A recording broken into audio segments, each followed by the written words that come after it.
Let's talk about Dressage Hub. To be quite frank, I'm worried about her. Yesterday, she posted a multi-part series that, from my understanding, has yet to be completed, where she is alluding to this idea that the average equestrian is plenty capable of doing what Emily Grace did to those horses. For those of you that are a little bit confused, Emily Grace was an equestrian competing at a Las Vegas barrel race 2 weeks ago, where she proceeded to stalk people and their horses, and then stab 3 horses while they were resting in their stalls in the middle of the night. Why, you may ask? It's not really known, but some are alluding to the idea that she was maybe doing it out of jealousy or to maybe even get ahead of the sport, although her reasonings have yet to be confirmed. All 3 horses are going to be okay. They are in active recovery, but they have a lot of trauma to recover from after this tragedy took place. Now, Susan from Dressage Hub is alluding to this idea that every equestrian is crazy enough to do what Emily Grace did to those horses. I know that the equestrian community gets a lot of heat for being quote-unquote crazy or quote-unquote toxic, and there are some legitimate arguments to be made there. But to allude to this idea that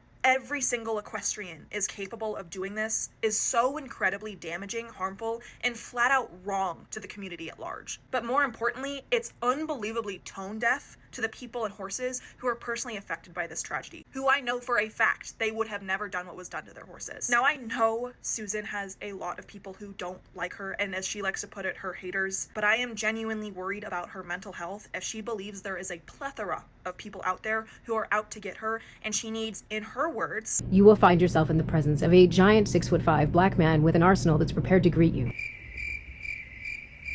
"Are you okay?" Susan has unfortunately created a lot of negativity and toxicity within the equestrian community, especially here online. And while she has done a great job at addressing the abuse at the upper levels, she also refuses to admit how extremely toxic and defamatory she has been with some of her statements she's made online. Because of this, I can't necessarily paint her as the victim she's desperately trying to portray. Does that mean she deserves any of this? Absolutely not. But this idea that she's promoting online, this idea that everyone is capable of what Emily Grace is capable of doing, is incredibly harmful for not only herself, her own mental health, but also for the general public. What are your thoughts?